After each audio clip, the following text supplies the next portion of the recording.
I am often asked if it's okay to give the buyer an allowance for the carpet that obviously needs to be replaced.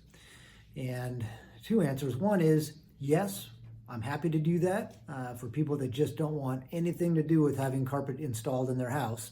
But I feel like the rate of return is such that it makes a lot of sense not to give a carpet allowance.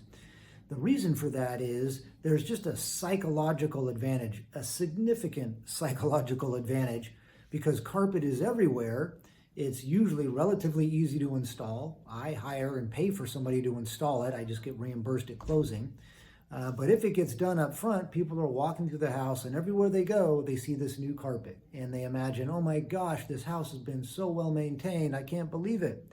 And so normally you end up giving buyers 4 to 5 times what the new carpet costs, just because the house sits and maybe doesn't sell quite as quickly. Maybe you do a price drop or two. Whereas if you had just done the carpet, the house, what we call pops, and it just looks really sharp. People buy it, and it can be well worth the investment and the headache.